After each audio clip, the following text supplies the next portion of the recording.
മൊബൈലെടുത്ത് വീണ്ടും ആ സാക്ഷ്യം തന്നെ കേൾക്കേണ്ടതാണ്. കേൾക്കുന്ന അനുസരിച്ച് നിങ്ങളുടെ വിശ്വാസം വർദ്ധിക്കുകയും ചെയ്യും. പക്ഷേ എപ്പോഴും നമ്മൾ മൊബൈലിൽ കർത്താവിൻ്റെ വചനങ്ങൾ കേൾക്കുമ്പോൾ എൻ്റെ സഹോദരങ്ങൾ അത് സാധാരണ ഒരു പ്രോഗ്രാം കാണുന്ന പോലെ കേൾക്കരുത്. ഇപ്പം നിങ്ങൾ അതിലൊക്കെ കുറേ കോമഡിയൊക്കെ കാണത്തില്ലേ, അതുപോലെ തന്നെ കുറേ വേറെ ചില ഐറ്റംസൊക്കെ കാണും. അതുപോലെ ധ്യാനം കാണരുത്. ആരാധന എന്ത് ചെയ്യണം? ഇവിടെ സ്തുതിക്കുമ്പോൾ പാരലായിട്ട് നിങ്ങൾ സ്തുതിച്ചുകൊണ്ട് വേണം ആരാധന കൂടുവാൻ. നമ്മൾ കാണുകയല്ല, നമ്മളെന്താ ചെയ്യണത്? അതിൽ കൂടുകയാണ് ചെയ്യണത്. അപ്പോൾ കൂടുന്നവർ ആ പ്രാർത്ഥനയോടെ തന്നെ കൂടണം. കൂടുന്നതനുസരിച്ച് നമ്മുടെ വിശ്വാസം, ദൈവസ്നേഹം, പിന്നെ നിങ്ങൾക്കറിയാമല്ലോ, ഇപ്പോൾ ഒരു സാക്ഷ്യം നമ്മൾ കേട്ടു. എന്താ? സ്പേസ് മേക്കർ വെച്ചിരിക്കുന്ന കുഞ്ഞിന് വേണ്ടി പ്രാർത്ഥിച്ചപ്പോൾ ആ ചേട്ടൻ എന്നാ പറഞ്ഞത്? പൂർണ്ണമായി സുഖപ്പെട്ടിട്ടില്ല എന്നല്ലേ പറഞ്ഞത്, അല്ലേ? അപ്പോൾ അത് കുഴപ്പമൊന്നുമില്ല, എന്നാലും ഒരു 80% അത് കവറായി. സ്പേസ് മേക്കർ മാറ്റി, ഒറ്റ പ്രാർത്ഥനയോടെ സ്പേസ് മേക്കർ മാറ്റി. പക്ഷെ അതിൻ്റെ മറ്റു ചില അവശതകൾ നിലനിൽക്കുന്നുണ്ട്. അത് കേട്ടപ്പോൾ എൻ്റെ മനസ്സിൽ തോന്നി എന്താണെന്ന് അറിയാമോ? അതായത് അത് നമുക്ക് ഈശോ അത് ആ സൗഖ്യം പൂർണ്ണമാക്കും. നമ്മൾ എന്ത് ചെയ്യണം? നമ്മൾ നിബന്ധനകളെ, ഉടമ്പടിയുടെ നിബന്ധനകളെ പൂർണ്ണമാക്കിയാൽ മതി, വേറെ പ്രശ്നമൊന്നുമില്ല. നമ്മൾ നിബന്ധനകളെ പൂർണ്ണമാക്കിയാൽ, നിബന്ധനകൾ അറിയാവോ? നിബന്ധനകൾ എങ്ങനെ വരണതാ? ദൈവത്തിൻ്റെ മനുഷ്യന്മാർക്ക് അവരുടെ തകർച്ചക്കാലത്ത് ദൈവം പറഞ്ഞു കൊടുത്ത ചില പോംവഴികളാണ് നിബന്ധനയായിട്ട് വരണത്. അല്ല, നിബന്ധന ഒരു നിർബന്ധമല്ല. ദൈവത്തിൻ്റെ ആൾക്കാരില്ലേ? ആരാണ്? ദാവീദ്, മോസസ്, ജോബ്, ഇങ്ങനെ ദൈവമെന്നും പറഞ്ഞ് ഇങ്ങനെ കൂടെ നടന്ന കുറേ കക്ഷികളില്ലേ? ഈ ആൾക്കാർക്ക് കുറേ പ്രയാസം വന്ന കാലത്ത് ദൈവം രഹസ്യമായി ഉപദേശിച്ചു കൊടുത്ത വിടുതൽ മാർഗങ്ങളാണ് നിബന്ധന എന്ന് പറയണത്. ഇപ്പം ജോബ് അല്ലേ, ജോബിൻ്റെ കാര്യം തന്നെ എടുത്തു നോക്കിയേ. ജോബ് 3 നിബന്ധന ചെയ്യുന്നുണ്ട്. അയാളുടെ മക്കള് ചേട്ടൻ്റെ വീട്ടിൽ പോയപ്പോഴേ വലിയ കൊടുങ്കാറ്റ് വന്ന് 4 വശത്തുനിന്നും കൊടുങ്കാറ്റ് വന്ന് വീട് തകർന്നു പോയി, മക്കൾ മരിച്ചുപോയി. ഇപ്പോൾ വലിയ ദുരന്തമായിപ്പോയി. അത് വന്ന് അദ്ദേഹത്തിൻ്റെ ദൂതന്മാർ വന്ന് പറഞ്ഞു, നിൻ്റെ മക്കൾ മരിച്ചു പോയെന്ന് പറഞ്ഞു. അപ്പോൾ വലിയ ചേട്ടൻ്റെ വീടും തകർന്ന് നിൻ്റെ മക്കൾ മരിക്കുകയും ചെയ്ത്. അപ്പോൾ ദുരന്തമല്ലേ? ദുരന്തമായപ്പോൾ ജോബുടനെ 3 കാര്യങ്ങൾ ചെയ്യും. അത് നിബന്ധനയാണ്. ഈ ഒരു തകർച്ചയിൽ, കുടുംബ തകർച്ചയല്ലേ, കുടുംബവും തകർന്ന് മക്കളും മരിച്ചു. അപ്പം ഈ കുടുംബ തകർച്ചയിൽ 3 കാര്യങ്ങൾ അദ്ദേഹം ചെയ്യുന്നുണ്ട്. എന്താണ്? ആദ്യമായി തന്നെ അദ്ദേഹം തലമുണ്ടനം ചെയ്ത് കളഞ്ഞു. പിന്നെ എന്ത് ചെയ്ത്? വസ്ത്രം കീറി. പിന്നെ എന്ത് ചെയ്ത്? സർവാംഗം സാഷ്ടാംഗം വീണ്. 3 കാര്യങ്ങളാണ് ചെയ്യണത്. തകർച്ച വരുമ്പോൾ നമ്മുടെ നിബന്ധനകളൊക്കെ പരിശോധിച്ച് കഴിഞ്ഞാൽ ഇതിൻ്റെ ഒരു പ്രധാനപ്പെട്ട ഒരു മുഖ്യധാര ഈ നിബന്ധനയുടെ ഉള്ളിൽ കൂടി പോണത് എന്താണെന്നറിയാവോ? എളിമപ്പെടുക എന്നുള്ളതാണ്. മനസ്സിലായില്ലേ? നമ്മൾക്കൊരു തകർച്ച വരുമ്പോൾ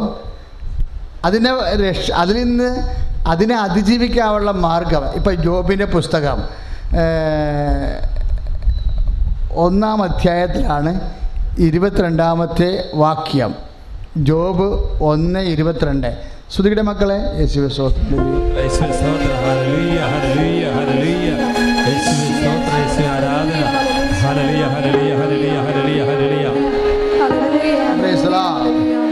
ജോബ് 1:20 മുതൽ തുടങ്ങും. അത് ജോബ് എഴുന്നേറ്റ്, അതായത് വീട്ടിൽ ജോബ് 1:18 മുതൽ തുടങ്ങുന്നുണ്ട്. അത് അവൻ പറഞ്ഞുകൊണ്ടിരിക്കുമ്പോൾ തന്നെ മറ്റൊരുവൻ കടന്നു വന്ന് പറഞ്ഞു, ദുരന്ത വാർത്തയാ, തകർച്ചയാ, നിൻ്റെ പുത്രന്മാരും പുത്രിമാരും തങ്ങളുടെ ജ്യേഷ്ഠ സഹോദരൻ്റെ വീട്ടിൽ സൽക്കാരത്തിൽ മുഴുകിയിരിക്കുകയായിരുന്നു. പെട്ടെന്ന് മരുഭൂമിയിൽ നിന്ന് വീശിയടിച്ച കാറ്റ്, കൊടുങ്കാറ്റ് വീടിൻ്റെ 4 മൂലക്കും അടിച്ചു. അത് തകർന്ന് വീണു. അവർ മരിച്ചുപോയി. ഇപ്പം തകർച്ചയും മരണവുമാണ് ശരിക്കും ഒരു മനുഷ്യൻ്റെ ജീവിതത്തിൽ സംഭവിക്കാവുന്ന ഏറ്റവും വലിയ ദുരന്തമാണ്. ഇങ്ങനെ ഒരു സംഭവം സാധാരണ ഈ ജോബിന് ഉടനെ പരിശുദ്ധാത്മാവ് ആവശ്യിച്ചിട്ട് പറഞ്ഞു, ഇതാണെങ്കിൽ ശരി, ഇതിനെ എല്ലാത്തിനും അതിജീവിക്കാൻ പറ്റും. ഈ നിബന്ധനകളൊക്കെ അങ്ങനെ ഉണ്ടാകണതാ. ഇപ്പം നമ്മൾ ഫോളോ ചെയ്യണ നിബന്ധന ആരുടേതാ? മോസസിൻ്റെ. ഉടമ്പടി നമ്മൾ ഫോളോ ചെയ്യണ നിബന്ധനകൾ ആരുടേതാണ്? മോസസിന് ഒരു വലിയ വിഷമസന്ധി വന്നപ്പോൾ ദൈവം ഉപദേശിച്ചു കൊടുത്ത മാർഗമാണ്. എന്താണ്? 10 കൽപ്പനകൾ അല്ലേ? ജെറിക്കോ പട്ടണം പ്രതിരോധിക്കാൻ പാടാണെന്ന് പറഞ്ഞ് ജോർദാൻ വറ്റിച്ചപ്പുറത്ത് പോകാനും വാഗ്ദാനം നാട് പ്രാപിക്കാനും ഈ ജനം അശക്തമാണെന്ന് പറഞ്ഞപ്പോൾ ദൈവം പറഞ്ഞു, ഞാൻ നിങ്ങളുടെ കൂടെ വരാം, നിങ്ങളെ ശക്തീകരിക്കാം, പക്ഷെ നിങ്ങൾ 10 നിബന്ധനകൾ പാലിക്കണം. അപ്പം നിബന്ധനകൾ എന്തിനു വേണ്ടിയുള്ളതാണ്? തകർച്ചയുടെ സമയത്തും വലിയ പ്രതിസന്ധി ഉണ്ടാകുമ്പോഴും അതിനെ പ്രതിരോധിച്ച് ജീവിത വിഷയങ്ങളെ അതിജീവിക്കാനുള്ളതാണ് നിബന്ധന. ഇപ്പോൾ സ്പേസ് മേക്കർ എടുത്ത് മാറ്റി എങ്കിലും അല്പ ആവശ്യകത നിലനിൽക്കുന്നുണ്ടെന്ന് പറയുമ്പോൾ അപ്പൻ എന്നാ ചെയ്യേണ്ടത്? നിബന്ധന കർക്കശമാക്കിയാൽ മതി. വേറെ പ്രശ്നങ്ങളൊന്നുമില്ല എൻ്റെ അകത്ത്. നിങ്ങളുടെ ശ്രദ്ധ എപ്പോഴും നിബന്ധനകളിലായിരിക്കണം. പക്ഷേ പലരുടെയും ശ്രദ്ധ എവിടെയാണെന്നറിയാമോ? അവർ ദൈവതിരുസന്നിധിയിൽ സമർപ്പിച്ച വിഷയങ്ങളിലാണ് നിങ്ങളെ ശ്രദ്ധിക്കണത്. ദൈവതിരുസന്നിധിയിൽ വെച്ച വിഷയങ്ങൾ അമ്മ ശ്രദ്ധിച്ചോളും. അത് നമ്മൾ ശ്രദ്ധിക്കേണ്ട കാര്യമില്ല. കാര്യം നമ്മൾ ശ്രദ്ധിച്ച ചില കാര്യങ്ങൾ നടക്കത്തില്ല. ഇപ്പം അവസാനം സാക്ഷ്യം പറഞ്ഞൊരു മോളില്ലേ, അവൾ B2 എക്സാം എഴുതുമ്പോൾ അവർക്കറിയാം അത് കിട്ടത്തില്ല എന്നറിയാം. കാര്യം എന്താ? ജർമ്മൻ ഭാഷയുടെ B ഉണ്ട്, B1 ഉണ്ട്, B2 ഉണ്ട്. B2 നല്ല കട്ടിയാണ്. അപ്പം സംസാരത്തിൽ പോകും, അല്ലെങ്കിൽ എഴുത്തിൽ പോകും, അല്ലെങ്കിൽ ഗ്രാമറിൽ പോകും, പ്രൊണൗൺസിയേഷനിൽ പോകും, എവിടെയെങ്കിലും പഠിക്കും. കാര്യം നമ്മൾ പുതുതായിട്ട് ആ ഭാഷ പഠിക്കുകയല്ലേ. അപ്പോൾ സ്വാഭാവികമായി തോറ്റു പോകും. അപ്പോൾ അവൾക്കാണത് മനസ്സിലാവണമില്ല. അത് എവിടെ അത് എഴുതി ഒപ്പിക്കാൻ പറ്റണില്ല. പക്ഷേ ശരീരത്തിൽ ഒളിപ്പിച്ച് വെച്ചിട്ടുള്ള ഉടമ്പടി ജ്ഞാപകമുണ്ട്. നമ്മൾ പറഞ്ഞില്ലേ, എൻ്റെ ശരീരത്തിൽ ഞാൻ ഒളിപ്പിച്ച് വെച്ചു. എന്തിനാണ് ഒളിപ്പിച്ച് വെച്ചത്? കർത്താവിൻ്റെ കശുരൂപം. എന്താ സംഭവം ചെയ്യണത്? അത് കർത്താവിനോട് ചെയ്ത ഉടമ്പടിയുടെ ഓർമ്മ ജ്ഞാപകമാണ് വെച്ചിരിക്കുന്നത്. അതെന്താണ്? വിശ്വാസമാണ്. അപ്പം നിങ്ങൾക്കത് അത്രയ്ക്ക് ക്യാച്ച് ചെയ്തില്ല. അത് ക്യാച്ച് ചെയ്യണം. കാര്യം എന്താണ്? അവരുടെ വിശ്വാസമാണത് വെച്ചിരിക്കുന്നത്. അവർ നെഞ്ചിൻ്റെ ഉള്ളിൽ വെച്ചാലും ബ്ലൗസിൻ്റെ ഉള്ളിൽ വെച്ചാലും ആ കാശുരൂപം എന്താ? അവർ വിശ്വാസമാണ്. എന്താണ്? എൻ്റെ പരീക്ഷയേക്കാൾ വലുതാണ് എൻ്റെ കർത്താവ്. എൻ്റെ പരീക്ഷയേക്കാൾ വലുതാണ് എൻ്റെ കർത്താവ്. എൻ്റെ സിലബസിനേക്കാളും വലുതാണ്, ഈ ചോദ്യങ്ങളെക്കാൾ വലുതാണ് എൻ്റെ കർത്താവ്. അപ്പോൾ എപ്പോഴും നമ്മൾ അഭിമുഖീകരിക്കുന്ന വിഷയങ്ങളെക്കാൾ മുകളിൽ കൊണ്ടുവരണം നമ്മുടെ വിശ്വാസം. വിഷയത്തേക്കാൾ എപ്പോഴും നമ്മൾ ശ്രദ്ധിക്കേണ്ടത്രേ ഉള്ളൂ. വിഷയത്തേക്കാൾ മുകളിലായിരിക്കണം വിശ്വാസം. ഇപ്പം നിനക്ക് വീടില്ല, എവിടെ നിന്ന് കിട്ടാനാ? ഇവിടെയൊക്കെ വീടിന് ഭയങ്കര തീ പിടിച്ച വിലയാണ് എന്നൊക്കെ പറയും. അപ്പം നമ്മൾക്ക് എവിടെ നിന്ന് കിട്ടാനാണെന്ന് പറയുമ്പോഴേ എന്ത് പറ്റും? നിൻ്റെ വിഷയത്തേക്കാൾ താഴെയായി നിൻ്റെ വിശ്വാസം.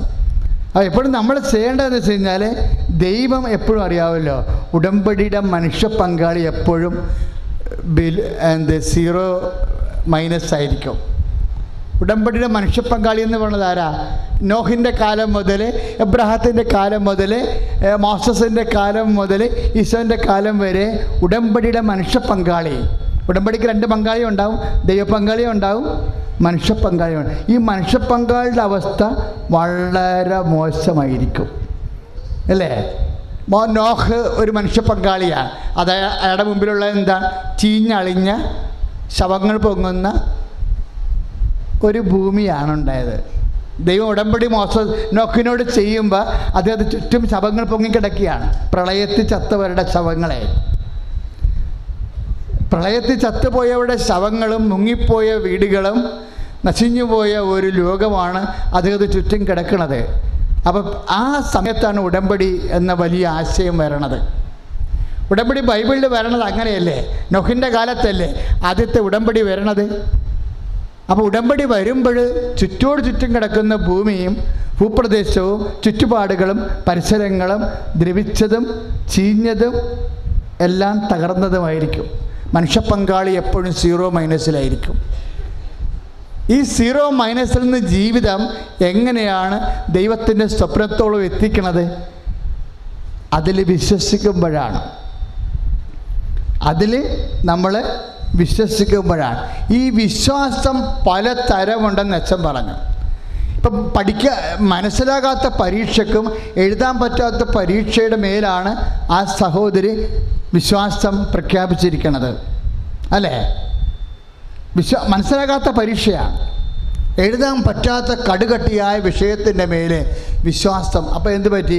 വിഷയത്തെക്കാൾ വലുതായി വിശ്വാസം. എൻ്റെ മക്കൾ എപ്പോഴും ചെയ്യേണ്ടത്, ഉടമ്പടിയിൽ ഇരിക്കുന്നവർ ശ്രദ്ധിക്കേണ്ടത്, ഈ വിഷയത്തെക്കാൾ എൻ്റെ വിശ്വാസത്തെ ഞാൻ മുകളിലാക്കുന്നുണ്ടോ എന്ന് നോക്കണം.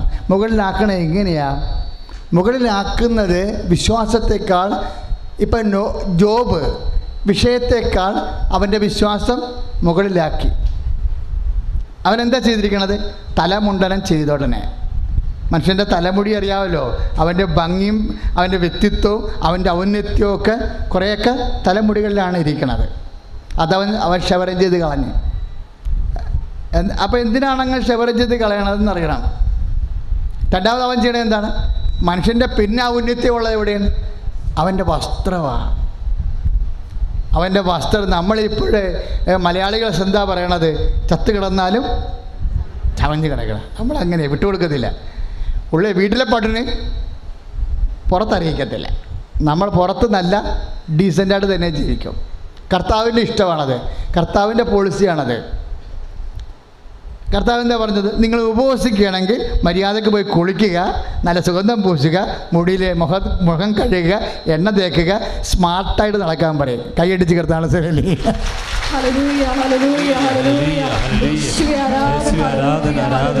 അത് വളരെ ജീസസ് നല്ല സ്മാർട്ട് ജീസസാണ്.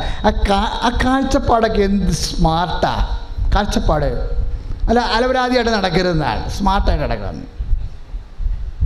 വേറെ നാട്ടുകാരെ അറിയിക്കേണ്ട, നിങ്ങളുടെ ആവശ്യത നാട്ടുകാരെ അറിയിക്കേണ്ട ഒരു കാര്യമില്ല. അതുപോലെ തന്നെ പക്ഷേ നമുക്കൊന്ന് ദൈവത്തിൻ്റെ ശക്തി നമ്മളിലേക്ക് വരണം. നമ്മുടെ ശക്തി കൊണ്ട് ഇപ്പോഴത്തെ ഈ പരീക്ഷണം അതിജീവിക്കാൻ പറ്റത്തില്ലെന്ന് കണ്ടാൽ ദൈവത്തിൻ്റെ ശക്തി വരാനുള്ളൊരു മാർഗം എന്താ? നമ്മൾ എളിമപ്പെടുകയാണ്. ഈ നിബന്ധനയുടെയൊക്കെ ഉദ്ദേശം അതാണ്. നിബന്ധനകളുടെ എല്ലാത്തിൻ്റെ ഉദ്ദേശം എന്താണ്? നമ്മളെ എളിമപ്പെടുത്തുക. ഇപ്പം ജോബ് എന്താ ചെയ്തത്? വസ്ത്രം വലിച്ചു കീറി. അപ്പം വിലക്ഷണമായ വസ്ത്രം വലിച്ചു കീറിയാൽ അറിയാമല്ലോ, പിറ്റേ ദിവസം പോയി വേറെ ഇടാൻ പറ്റത്തില്ല. ആ കീറിയ വസ്ത്രം കൊണ്ട് ആ ഉപവാസകാലം മുഴുവൻ നടക്കണം. ആ കീറിയ വസ്ത്രം കൊണ്ട് അതാണ് മനുഷ്യൻ്റെ മുമ്പിൽ എളിമപ്പെടും, ദൈവത്തിൻ്റെ മുമ്പിൽ എളിമപ്പെടും. നമുക്ക് വസ്ത്രം കീറുക എന്നൊക്കെ പറയുമ്പോൾ നമുക്കോർക്കും അല്ല, ഈശോ തന്നെ ഉടമ്പടി ചെയ്യാൻ നേരത്തെ എന്താ ചെയ്തത്? വസ്ത്രത്തിലാണ് ആദ്യം തൊട്ടത്. തൻ്റെ മേലങ്കി ഊരി മാറ്റി, ഇല്ലേ? എന്നിട്ട് വേറെ ഒരു ദാസൻ്റെ വസ്ത്രമെടുത്ത് ധരിച്ചു. മേലങ്കി മാറ്റിയിട്ട് അരക്കച്ച കെട്ടി ദാസൻ്റെ വേഷം ധരിച്ചു. അപ്പോൾ ഉടമ്പടി എപ്പോഴും ചെയ്യുമ്പോൾ നമ്മൾ എളിമയുടെ ഒരു കണ്ടൻ്റ് എൻ്റെ തൊണ്ട്. ഇപ്പം യോഹന്നാൻ 13:13 അവൻ മേലങ്കി അഴിച്ചു, ദാസൻ്റെ വേഷം ധരിച്ചു. ദൈവം ഇടപെടുന്നതിന് മുമ്പ് ദൈവികമായ ഇടപെടലാണ്. ഇനി അടുത്ത സംഭവം എന്താ? ദിസ് ഈസ് മൈ ബോഡി എന്ന് ഈശോ പറയും. ഇതെൻ്റെ ശരീരം ആകുന്നു എന്ന് പറഞ്ഞിട്ട് നമുക്ക് അവൻ്റെ ശരീരത്തിൽ അവൻ്റെ ദൈവികമായ സാന്നിധ്യം വെച്ചുകൊണ്ട് ലോകത്തിന് അവൻ്റെ സാന്നിധ്യം പ്രദാനം ചെയ്യുന്ന മുമ്പ് അവൻ വസ്ത്രം അഴിച്ചു മാറ്റിയിരുന്നു. ദൈവത്തിരുസന്നിധിയിൽ ഈശോ എന്തുമാത്രം നാളെ വസ്ത്രം മൊത്തം അഴിച്ചിട്ട് വസ്ത്രം അവർ കീറി പങ്കിട്ടെടുക്കും. യഥാർത്ഥ ഉടമ്പടിയുടെ സമയത്ത് അവൻ്റെ വസ്ത്രങ്ങൾ 4 ഭാഗിച്ച് 4 പേരെടുക്കും. അതെന്താ? ഉടമ്പടിയുടെ ഭാഗമാണ്. വസ്ത്രം അഴിക്കുക, വസ്ത്രം കീറുക, കീറി പങ്കിടുക എന്നൊക്കെ വെച്ചാൽ അവൻ ദാസനായി മരണത്തോളം തന്നെ താഴ്ത്തി, അതിനാൽ ദൈവം അവനെ അത്യധികം ഉയർത്തി കൈ അടുത്ത് കടന്നു. രണ്ടാമതായി ജോബ് എന്നാ ചെയ്തത്? സാഷ്ടാംഗം വീണു. അത് മനുഷ്യൻ്റെ മുമ്പിലും ആകാം, ദൈവത്തിന് മുമ്പിലാകാം. ഉദ്ദേശമല്ല, ഒന്ന് മാത്രമാണ്. സാഷ്ടാംഗം വീണാലും തലമുണ്ടനം ചെയ്താലും വസ്ത്രം കീറിയാലും ഉദ്ദേശം എന്താ? അതെല്ലാം ഒരു മാർഗമാണ്. മനസ്സിലായില്ലേ? സാഷ്ടാംഗം വീണത് ഒരു മാർഗം, പ്രാർത്ഥനയും ഒരു മാർഗമാണ്, ആരാധനയും ഒരു മാർഗമാണ്, തലമുണ്ടനം ചെയ്യണതും ഒരു മാർഗമാണ്, വസ്ത്രം കീറുന്നതും ഒരു മാർഗമാണ്. നമ്മുടെ ഔന്നത്യങ്ങളെല്ലാം നിലപാടുകളെല്ലാം നമ്മുടെ സ്റ്റൈൽ ആൻഡ് സ്റ്റാൻഡേർഡ് ആയിട്ടുള്ള കാര്യങ്ങളെല്ലാം ദൈവത്തിരുസന്നിധിയിൽ അഴിച്ചു മാറ്റുകയാണ്. എന്താ? നമ്മൾക്ക് ദൈവത്തിൻ്റെ ശക്തിയില്ലാതെ ഇനി മുന്നോട്ട് പോകത്തില്ല.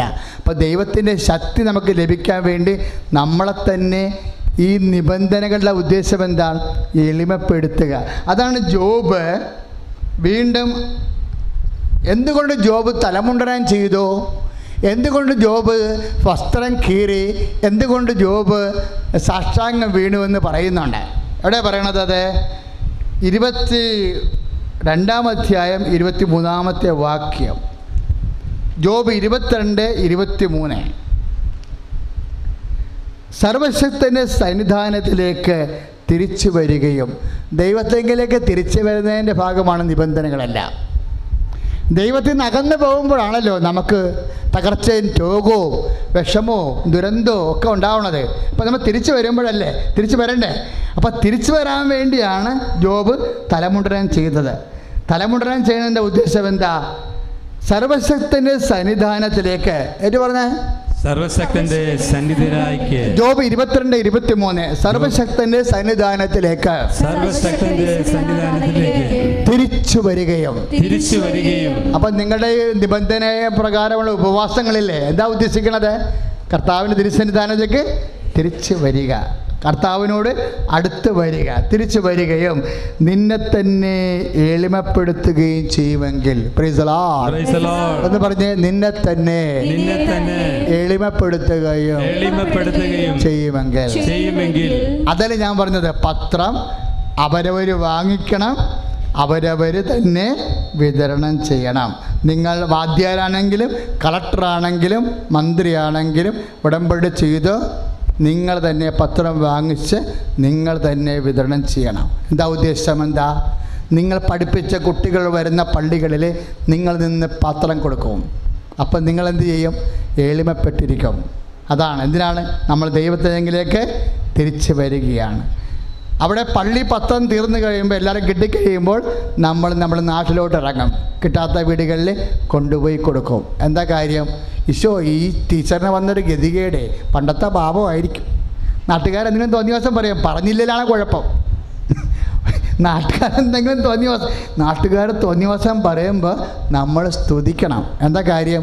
അവർ പറയുമ്പോഴെന്താ പ്രശ്നം? അവരെ ആശീർവദിക്കാനും അവരോട് ക്ഷമിക്കാനും നമുക്ക് വീണ്ടും അനുഗ്രഹത്തിൻ്റെ ഒരവസരം കിട്ടുകയാണ്. മനസ്സിലായോ? അതൊക്കെ അത് ജ്ഞാനവരെ ഉണ്ടെങ്കിൽ ആണ് അതൊക്കെ ആഘോഷിക്കുന്നത്. മറ്റുള്ളവരുണ്ട് നമുക്ക് തരുന്ന അപമാനങ്ങളെല്ലാം ദൈവപൈതലിന് ആന്തരികമായ ആഘോഷമായിരിക്കും.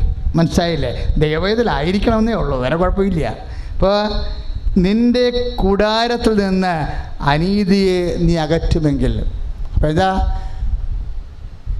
തലമുണ്ടനം ചെയ്താലും അതേസമയം തന്നെ വിലങ്കി വരച്ച് കീറിയാലും പിന്നെ ഒരു കാര്യം കൂടിയുണ്ട്. എന്താ? നിൻ്റെ കൂടാരത്തിൽ നിന്ന് അനീതി അകറ്റണം. ചുമ്മാ അനീതിയല്ല, പലതരത്തിൽ അനീതി കാണിക്കത്തില്ലേ? അതിൻ്റെ മക്കളെ, ഈ ഉടമ്പടി കാലം നിങ്ങൾ ആരോടെ ഉടമ്പടി ചെയ്തിരിക്കണത്? കർത്താവിനോട് നേരിട്ട് ചെയ്തിരിക്കുന്ന കാര്യമാണ്. പരിശുദ്ധ അമ്മയാ വഴിയാ ചെയ്തിരിക്കണേ. അതാണ് മരിയൻ ഉടമ്പടി. അപ്പോഴെന്നെ അനീതി അകറ്റണമെന്ന്. അതുകൊണ്ട് സഖ്യബുസ് എന്താ പറയണത്? ആരുടെയെങ്കിലും വക വഞ്ചിച്ചെടുത്തിട്ടുണ്ടെങ്കിൽ അതൊരു അനീതിയല്ലേ? 4 ഇരട്ടിയായി തിരികെ കൊടുക്കുന്നു. Praise the Lord. അപ്പൊ എന്തെങ്കിലും അനീതി വന്ന് ഇപ്പം നമ്മൾ ലഹരി പദാർത്ഥങ്ങൾ ഉപേക്ഷിക്കുന്നു അല്ലേ? അതെന്താണ്? അത് അനീതിയായത് കൊണ്ടാണ്. കാര്യം എന്താണ്? നമ്മുടെ കുഞ്ഞുങ്ങൾ പഠിക്കാനുള്ള പൈസയാണ് നമ്മൾ പുകച്ച് കളയണത്. അനീതിയാണ്. കുഞ്ഞുങ്ങളോട് ചെയ്യണ അനീതിയാണത്. അപ്പം അനീതി അതാണ് ജോബ് പറയണത്. എന്നാ ജോബ് 22:23 നിന്റെ കൂടാരത്തിൽ നിന്ന്, അതായത് നിന്റെ കുടുംബത്തിൽ നിന്ന് അനീതി അകറ്റുമെങ്കിൽ, അനീതി അകറ്റണം. അനീതി അകറ്റണം എന്ന് പറയുമ്പോഴേ എന്നാ സംഭവം എന്നറിയാവോ? ഇപ്പോഴേ അപ്പനും അമ്മയൊക്കെ മുതിർന്നവരും പ്രായമുള്ളവരുമൊക്കെ നമ്മുടെ കുടുംബങ്ങളിൽ ജീവിക്കണില്ലേ? അവരെ പ്രതി എപ്പോഴും കുടുംബത്തിൽ കലഹങ്ങൾ ഉണ്ടാവണില്ലേ? അത് എന്ന് വെച്ചാൽ ഞാൻ തന്നെ നോക്കണോ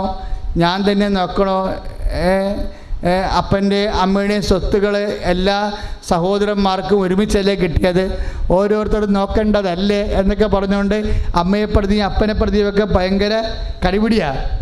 അങ്ങോട്ടും ഇങ്ങോട്ടും തട്ടിക്കളിക്കലല്ലേ? എപ്പോഴും നമ്മൾ ശ്രദ്ധിക്കേണ്ടത് അപ്പനെ അമ്മനെ ഒന്നും അല്ലെങ്കിൽ മുതിർന്നവരെ രോഗികളെ ഒന്നും ആരും ഓശാരത്തിന് നോക്കണ്ടെന്ന് ലോകത്തോട് ഒരാൾ മാത്രമേ പറഞ്ഞിട്ടുള്ളൂ. നിങ്ങളാരും ഓശാരത്തിന് അപ്പനെയും അമ്മനെയും നോക്കണ്ടെന്ന് പറഞ്ഞിട്ടുണ്ട്. പിന്നെ എന്താണ്? എൻ്റെ നാമത്തിൽ ഒരു ഗ്ലാസ് പച്ചവെള്ളം കൊടുത്താൽ ഞാൻ പ്രതിഫലം നൽകും, അല്ലാതെ സാലറിക്ക് ചെയ്താൽ മതി എന്നാണ് പറഞ്ഞിരിക്കണേ. നിങ്ങൾ ആരെങ്കിലും ചെയ്തിട്ടുണ്ടെങ്കിൽ അതിനെല്ലാം റീഫണ്ട് ചെയ്യും. 10:42 മത്തായിയുടെ സുവിശേഷം. കാരണം നമ്മളത് നോക്കത്തില്ലെന്നും നമ്മൾ നമ്മുടെ സൗകര്യമനുസരിച്ച് പോകുമെന്നും കർത്താവിനറിയാം. കർത്താവിൻ്റെ കൂടെ നിന്ന ആൾക്കാർ പോലും കർത്താവിനെ തള്ളിപ്പറഞ്ഞതാണ്. അപ്പോൾ തള്ളിപ്പറഞ്ഞ സ്വഭാവം മനുഷ്യൻ്റെ ഉള്ളിലുള്ളത് കൊണ്ട് ആ തള്ളിപ്പറച്ചതിൻ്റെ ബുദ്ധിമുട്ടുകൾ അപ്പനും അമ്മയും അനുഭവിക്കുമെന്ന് ഓർത്തിട്ട് കർത്താവ് നേരത്തെ പറഞ്ഞ് നിങ്ങളുടെ കയ്യിൽ നിന്ന് ചിലവാക്കേണ്ട കാര്യമില്ല, നിങ്ങൾ എൻ്റെ നാമത്തിൽ എൻ്റെ പേരിൽ ചെയ്താൽ മതി, ഐ വിൽ റീഫണ്ട്, ഞാനത് നിങ്ങൾക്ക് പ്രതിഫലം നൽകും. അത് നിങ്ങൾക്ക് സംശയം ഉണ്ടെങ്കിൽ അപ്പനെയും അമ്മനെയും കൂടി ഇപ്പം നിങ്ങൾ നോക്കുകയാണെന്ന് വിചാരിച്ചോ, എന്നിട്ട് നിങ്ങൾ തന്ത്രത്തിൽ അത് ആരുടെയെങ്കിലും വേറെ സഹോദരന്മാരുടെ അടുത്ത് കൊടുക്കണമെന്ന് വിചാരിച്ചോ, അവർ നോക്കേണ്ടതല്ലേ എന്ന് ചോദിക്കുമ്പോൾ വലിയപ്പച്ചനും കൊച്ചാപ്പനും ഒക്കെ അങ്ങനെ വന്ന് പറയും, എടാ ശരിയാണല്ലോ, അവരും നോക്കേണ്ടതല്ലേ, അവർക്ക് ഉത്തരവാദിത്വം ഉണ്ടല്ലോ, അവരും അവരുടെ സമ്പത്ത് മേടിച്ചതല്ലേ എന്നൊക്കെ പറയുമ്പോൾ നിനക്ക് ഇങ്ങനെ പിരികൊണ്ട് നീ വീട്ടിൽ അപ്പനും അമ്മനെയും കുത്തുന്നോടൊക്കെ തുടങ്ങുകയല്ലേ. നോടെ കഴിഞ്ഞ് നോക്കിക്കോ, ഇവരെ നോക്കുന്നത് കൊണ്ട് മാത്രം നിന്നെ അനുഗ്രഹിച്ചുള്ള കുറേ അനുഗ്രഹങ്ങളുണ്ട്. ഈ സാധനം അപ്പനും അമ്മയും ഇറങ്ങിയാൽ അതോടുകൂടി ഇറങ്ങും. അപ്പോഴും മാത്രമേ അപ്പോഴും നിനക്ക് നീ പൊട്ടനായത് കാരണവും കർത്താവിൻ്റെ മുമ്പിൽ ബന്ധമില്ലാത്ത കാരണം എന്തുകൊണ്ടാണ് ഈ വിപത്ത് ഇപ്പം കുടുംബത്തിൽ വന്നതെന്ന് നിനക്ക് മനസ്സിലാവത്തില്ല. കാര്യം അപ്പനെ അമ്മനെ നോക്കുന്ന കൊണ്ട് നിനക്ക് വരാൻ സാധ്യതയുള്ള പല വിപത്തുകളിൽ നിന്നും ദൈവം നിന്നെ പ്രൊട്ടക്റ്റ് ചെയ്യുന്നുണ്ടായിരുന്നു. നീ ഇവരിപ്പം നാത്തും പോര് കളിച്ച് അവളും നോക്കട്ടെ, അവളുടെയൊക്കെ ഇവിടുത്തെ ഓഹരി കൊണ്ട് അവരും തിന്നുന്നുണ്ടോ എന്നുള്ളത് പറഞ്ഞുകൊണ്ട് ഇവരെ നിങ്ങൾ ഫുട്ബോൾ അടിച്ചു കഴിഞ്ഞാൽ അപ്പനും അമ്മയോട് നിന്ന് ഇറങ്ങുമ്പോൾ നിൻ്റെ സംരക്ഷണം നിൻ്റെ ഇതിൽ പോകും. കാര്യം അപ്പനെയും അമ്മനെ നീ നോക്കുമ്പോൾ അല്ലെങ്കിൽ സഹോദരങ്ങൾ അല്ലെങ്കിൽ നമുക്ക് നേരിട്ട് ഉത്തരവാദിത്തമില്ലാത്ത ഒരു വ്യക്തിയാണെന്ന് തന്നെ വിചാരിക്കുക, നോക്കണമെന്ന് വിചാരിച്ചോ, അത് കർത്താവിൻ്റെ പേരിലാക്കി കളയണം. നിങ്ങൾ ചെയ്യണ കാര്യങ്ങൾ എന്തായാലും ഈശോ പറഞ്ഞിട്ടുണ്ട് എൻ്റെ നാമത്തിൽ ആക്കണം. അങ്ങനെ വരുമ്പോൾ നമ്മൾ എന്താ ചെയ്യണത്? നമ്മൾക്ക് ചില കുറവുകളുണ്ടാകും. ഇപ്പം മക്കൾ എക്സ്കർഷന് പോകാൻ വേണ്ടി ചോദിച്ചപ്പോൾ അമ്മ പറഞ്ഞ് എങ്ങനെയാണ് ഇവിടുന്ന്, അപ്പോൾ ഇവിടെ കാശില്ലെന്ന് അപ്പം പറയും, അവിടെ അമ്മ അടുക്കളയെന്ന് പറയും, എങ്ങനെയാണ് പിള്ളേരെ പോലെ ജീവിക്കണത്, എല്ലാ ചിലവും നിങ്ങളുടെ മുതുകത്തിട്ടല്ലേ ഉണ്ടാക്കണമെന്ന് ചോദിക്കും. ആരുടെ കാര്യമാണ് പറയണത്? അപ്പനും അമ്മനും അവിടെ കേൾപ്പിച്ചുകൊണ്ടാണ് ഈ പിശാചകത്ത് നിന്നുകൊണ്ട് ഈ വിശേഷമൊക്കെ പറയണത്. ഇത് വേറെ അപ്പനും അമ്മയും കേൾക്കത്തില്ലെങ്കിൽ കേൾക്കേണ്ട ആൾ കേൾക്കും. അതോടുകൂടി നിൻ്റെ കാര്യത്തിൽ തീരുമാനം ആകും. നിൻ്റെ മകൻ്റെ ഒരു എക്സ്കർഷൻ വന്നപ്പോൾ നീ തുറുപ്പിട്ട് വെട്ടണതാണ്. അതാണ് പറഞ്ഞിരിക്കണത് ഇവിടെ. എന്നാ പറഞ്ഞിരിക്കണത്? നിൻ്റെ കുടുംബത്തിൽ നിന്ന് അനീതിയെ നീ അകറ്റിക്കളയുമെങ്കിൽ, അനീതിയാണതല്ല, നിൻ്റെ വർത്തമാനവും അനീതിയാണ്, നീ ഇപ്പോഴും എടുക്കണ തീരുമാനവും അനീതിയാണ്. നീതി ഉണ്ടാകുന്ന കുടുംബത്തിൽ നീ നിബന്ധനകൾ എപ്പോഴും നീതി ഉണ്ടാക്കും. നിബന്ധനകളുടെ ഉദ്ദേശം എന്താ? നീതി നിറവേറ്റുക എന്നുള്ളതാണ്. കുടുംബത്തിലെ നീതിയാണ്. അപ്പോൾ അങ്ങനെ വന്നാൽ എന്ത് സംഭവിക്കും? അപ്പോൾ സർവശക്തൻ്റെ സന്നിധാനത്തിലേക്ക് നീ തിരിച്ചു വരണം. ജോബ് 22:23 നിന്നെ തന്നെ എളിമപ്പെടുത്തുകയും ചെയ്യുമെങ്കിൽ, നിന്റെ കൂടാരത്തിൽ അനീതി നീ അകറ്റിക്കളയുമെങ്കിൽ എന്ത് സംഭവിക്കും? നീ തീരുമാനിക്കുന്ന കാര്യം നിനക്ക് സാധിച്ചു കിട്ടും. കൈയിട്ടിച്ച് കിടത്താണ്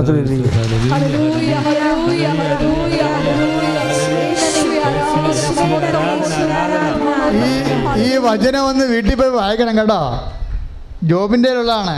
ജോബ് 22:28.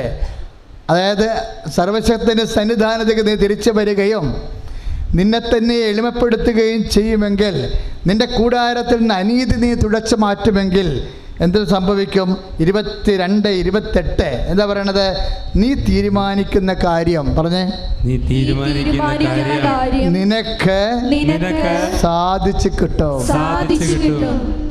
നിന്റെ പാതകൾ പ്രകാശിതമാകും. അപ്പൊ ദൈവത്തിന് ആഗ്രഹമുള്ള കാര്യമാണ് എന്താണ്? നമ്മൾ തീരുമാനിക്കുന്ന കാര്യം സാധിച്ചു കിട്ടുക എന്നുള്ളത്. അപ്പം നമ്മൾ തീരുമാനിക്കുന്ന കാര്യം നമ്മുടെ കൈപ്പിടിക്ക് ഒതുങ്ങാത്തതാണെങ്കിലും കർത്താവ് ഒരു തീരുമാനമെടുത്താൽ നമ്മൾ തീരുമാനിക്കുന്ന കാര്യം ദൈവ തീരുമാനമായി മാറും. നമ്മൾ തീരുമാനിക്കുന്ന കാര്യത്തെ ദൈവ തീരുമാനമാക്കാനുള്ള മാർഗം എന്താ?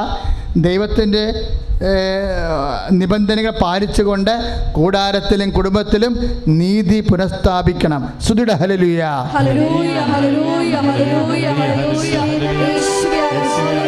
സ്തുതിയുടെ ഹല്ലേലൂയ. എഴുന്നേൽക്കുക, നിറച്ച വസ്തുക്കൾ എടുക്കുക.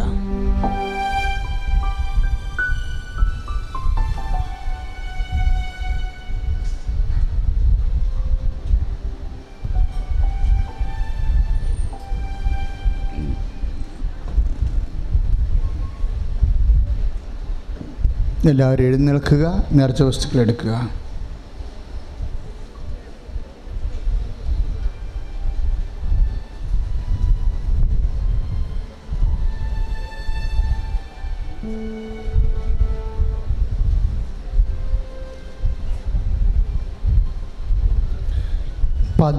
പതിരകൾ ശോഷിച്ചു പോവുകയും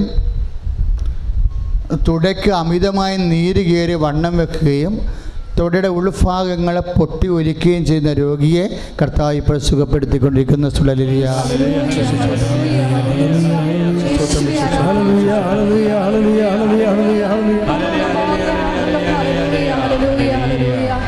സ്തുതിയുടെ ഹല്ലേലൂയ.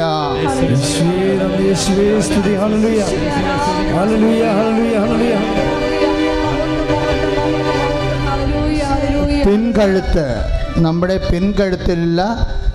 പിൻകഴുത്തിൻ്റെ താഴെ കാണുന്ന 3-4 ഉണ്ടകൾ പോലെയുള്ള നട്ടലിൻ്റെ മേൽഭാഗം, അത് നമ്മൾ തടവുകയാണെങ്കിൽ കയ്യിലത് തടയും.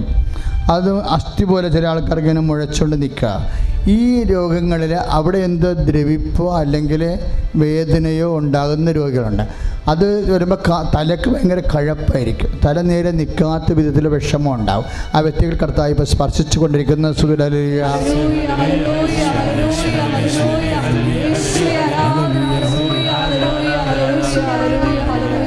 കർത്താവ് രക്തസ്രാവക രോഗികളെ കർത്താവ് സ്പർശിക്കുന്നുണ്ട്. അങ്ങനെ രക്തസ്രാവമായിട്ടൊരു ബന്ധമുള്ളവർ അടിവയറ്റ് കൈവച്ചുകൊണ്ട് സ്തുതിക്കേണ്ടതാണ്. ഇപ്പോഴേ നിങ്ങൾക്ക് സാക്ഷ്യം പറയാൻ സാധിക്കും.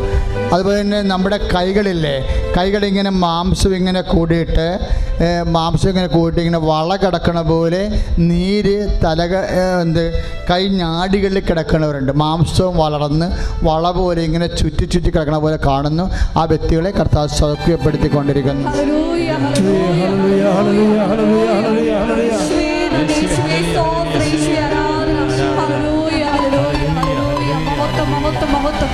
പരിശുദ്ധ പരമദിവ്യകാരുണ്യത്തിന്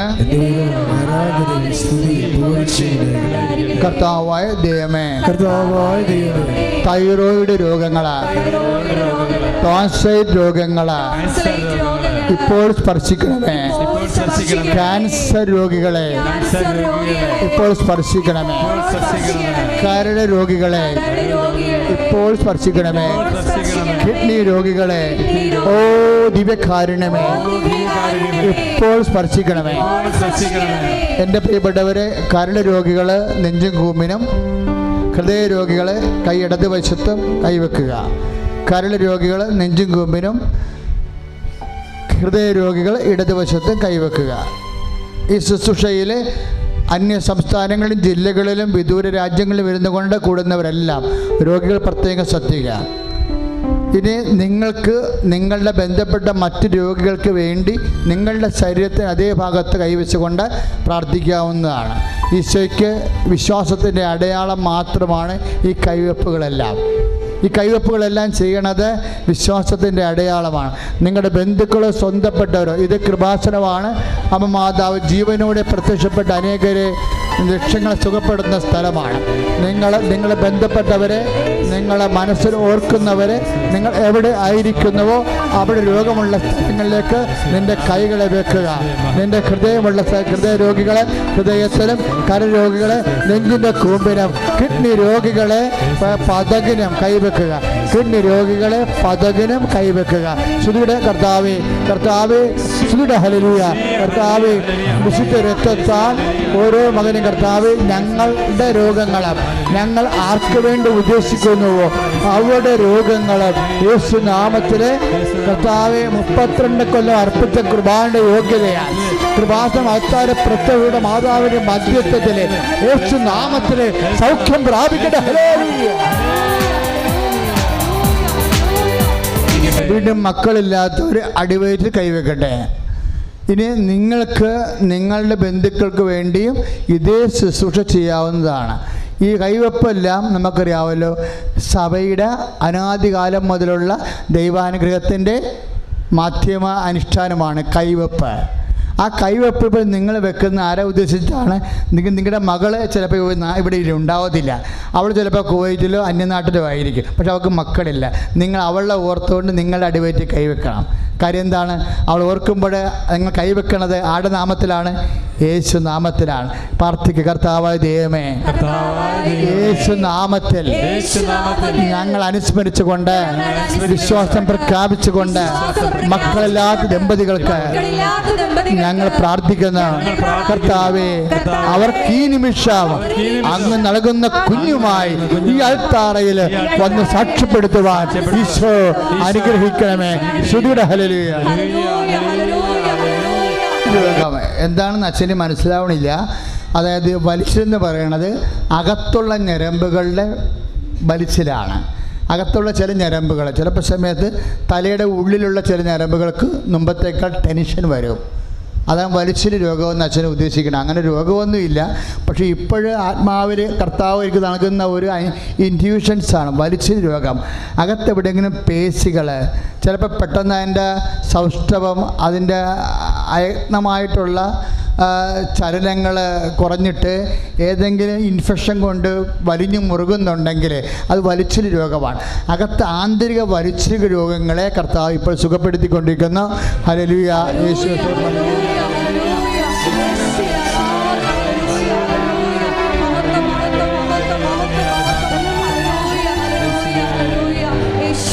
പരിശുദ്ധ പരമദിവ്യകാരുണ്യത്തിന്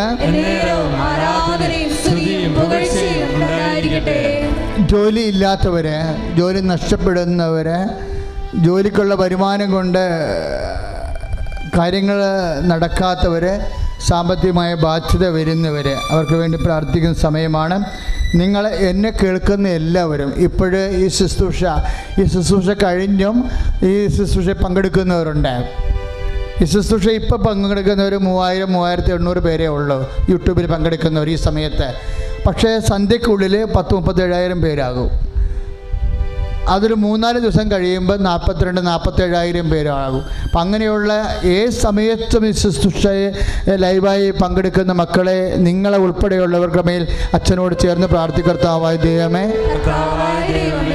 ഇപ്പോൾ പങ്കെടുക്കുന്ന ഞങ്ങളെയും ഇപ്പോൾ പങ്കെടുക്കുന്ന ഇനി ഞങ്ങളെയും പങ്കെടുക്കാൻ പോകുന്നവരെയും പങ്കെടുക്കാൻ പോകുന്ന അവരുടെ ജീവിതത്തിലെ അവരുടെ ജീവിതത്തിലെ ജോലിയുടെ വിഷയങ്ങള്, വിഷയങ്ങൾ, കുടുംബത്തിന്റെ സമാധാനം ഇല്ലാത്ത അവസ്ഥകള്, കുടുംബത്തിന്റെ സമാധാനമില്ലാത്ത കുടുംബ തകർച്ച വിഷയങ്ങള്, വിഷയങ്ങൾ, പലതരത്തിലുള്ള സാമ്പത്തിക വിഷയങ്ങള് പലതരത്തിലുള്ള യേശുക്രിസ്തുവിന്റെ നാമത്തില് യേശുക്രിസ്തുവിന്റെ നാമത്തിൽ നീങ്ങി പോകട്ടെ. ഹല്ലേലൂയ.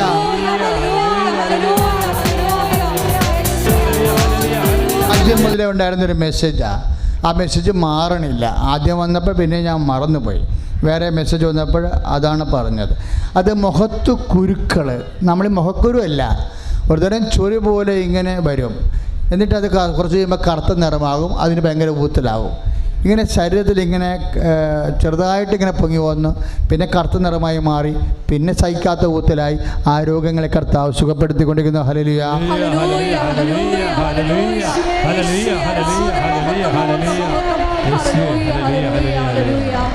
വൈവാഹിക തടസ്സങ്ങൾ, വീടില്ലാത്തവർ, സ്ഥലമില്ലാത്തവർ, അവർക്ക് വേണ്ടി പ്രാർത്ഥിക്കുന്ന സമയമാണ്. അച്ഛനോട് ചേർന്ന് പ്രാർത്ഥിക്കുക. കർത്താവായ ദൈവമേ, വൈവാഹിക തടസ്സമുള്ളവരെ, വീടില്ലാത്തവരെ, സ്ഥലമില്ലാത്തവരെ, പലതരത്തിലെ ജീവിതം സമ്മർദ്ദങ്ങൾക്ക് ഞെരുങ്ങി സമാധാനം നഷ്ടപ്പെടുന്നവരെ, അപമാനത്തോടെയും നിസ്സഹായതയോടെയും കണ്ണീരുമായി കഴിയുന്നവരുടെ മേൽ കർത്താവിന്റെ കാരുണ്യം ചൊരിയട്ടെ. ഹല്ലേലൂയ.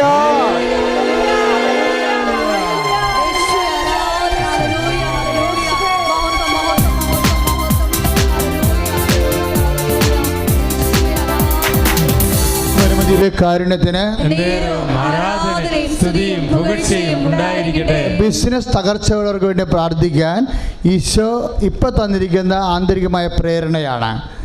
ബിസിനസ് തകർച്ച ചെയ്തുകൊണ്ടിരിക്കുന്ന ബിസിനസ് പൊട്ടിപ്പോവുക, പുതിയൊരു ബിസിനസ് ചെയ്യാൻ ആഗ്രഹിക്കുക, എന്തെങ്കിലും എക്സ്പോർട്ട് ചെയ്യാൻ ആഗ്രഹിക്കുക, അതുപോലെ തന്നെ ബാങ്കിൻ്റെ വലിയ ബാധ്യതകൾ വന്നിരിക്കുക, അതെങ്ങനെ കൊടുക്കണമെന്ന് അറിയാൻ വളരെ വിഷമിക്കുക, പാക ഉടമ്പടി പ്രശ്നങ്ങൾ, ഒപ്പിടിട്ട് തരാത്ത പ്രശ്നങ്ങൾ, പലതരത്തിലുള്ള വിഷമതകൾ, സാമ്പത്തിക വിഷയങ്ങളുടെ മേലുള്ള കേസുകൾ, എന്ത് ചെയ്യണമെന്ന് അറിയാൻ പറഞ്ഞാൽ വിഷമിക്കുന്നവരുടെ മേൽ കർത്താവിൻ്റെ കരുണ ചൊരിയട്ടെ. സ്തുതിയുടെ ഹല്ലേലൂയ. സ്പർശിക്കണേ കർത്താവേ, ദൈവത്തിന്റെ ശക്തികൾ. ഹല്ലേലൂയ. യേശു സ്തോത്രം. ഹല്ലേലൂയ. ഹല്ലേലൂയ. ഹല്ലേലൂയ.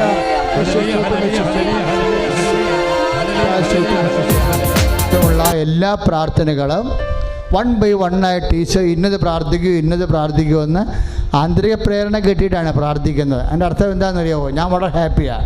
കാരണം നിങ്ങൾക്കറിയത്തില്ലല്ലോ, അച്ഛൻ ഇങ്ങനെ ഓരോ കാര്യങ്ങൾ ഓർത്ത് പ്രാർത്ഥിക്കണം പോലെ നിങ്ങൾക്ക് തോന്നണം. അല്ല, ഇതെല്ലാം അച്ഛനെ ഓർപ്പിച്ച് തരണമാണ് അമ്മയുടെ മധ്യസ്ഥതയിൽ. അതിൻ്റെ അർത്ഥം എന്താണെന്നറിയാമോ? ഇതെല്ലാം നടക്കുമെന്നുള്ളതാണ്.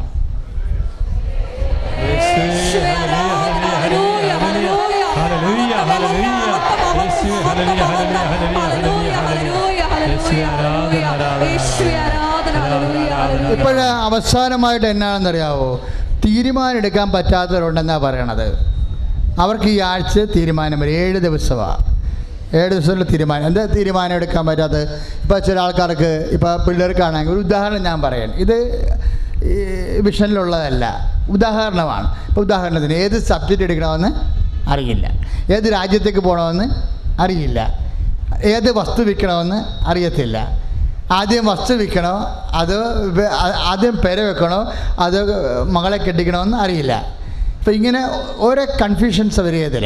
അപ്പോൾ ഇതുപോലുള്ള ഒരു തീരുമാനം എടുക്കാൻ പറ്റാത്ത ആൾക്കാർ, ആ തീരുമാനം എടുക്കാൻ പറ്റാത്ത കുഴങ്ങിയ ഒരവസ്ഥ, ഇത് ഈ ആരാധനയിലൂടെ ഈശോ മാറ്റും.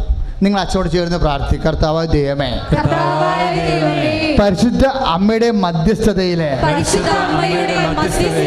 എൻ്റെ ജീവിതത്തിൻ്റെ മേൽഗതിക്ക് ആവശ്യമായ തീരുമാനം എടുക്കാൻ പരിശുദ്ധ അമ്മ വഴി ഈശോ കേൾപ്പിക്കുന്ന കർത്താവേ, തെറ്റാത്ത തീരുമാനം, നഷ്ടം വരാത്ത തീരുമാനം എടുക്കുവാൻ പരിശുദ്ധാത്മാവിന്റെ ആലോചന ശക്തിയാൽ സഭയെ അഭിഷേകം ചെയ്യണമേ. ഹല്ലേലൂയ.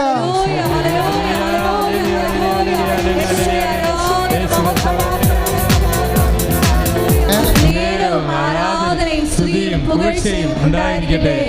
കന്നുകാലികള്, ചെറുകിട കുടിൽ വ്യവസായങ്ങൾ, നമ്മുടെ സ്വകാര്യമായ ചില വരുമാന മാർഗങ്ങൾ, ആ മേഖലകളെല്ലാം ദൈവാനുഗ്രഹം ഉണ്ടാകാൻ വേണ്ടി ശ്രുതിക്കട്ടെ. ഹല്ലേലൂയ.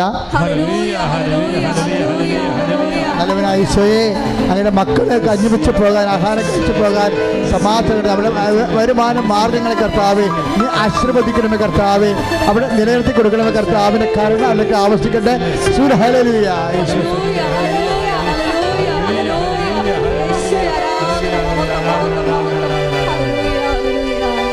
നേർച്ച വസ്തുക്കൾ എടുക്കുക.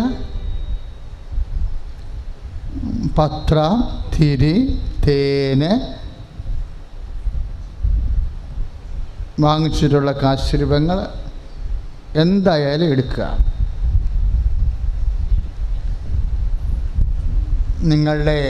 നിങ്ങൾ സ്ഥിരമായിട്ട് ഉപയോഗിക്കുന്ന ഒരു മോള് സാക്ഷ്യം പറഞ്ഞില്ലേ, ഞാൻ കൊന്ത കൈ പിടിച്ചുകൊണ്ടാണ് നടക്കണത്, കഴുത്തിലിടാറില്ല.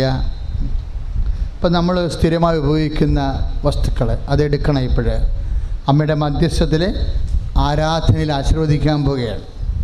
എല്ലാ മാസവും അതുപോലെ നമ്മൾ ആശീർവാദം പുതുക്കിയെടുക്കും. എന്തെല്ലാം ആശീർവദിച്ച് കിട്ടണമോ അതെല്ലാം എടുക്കുക.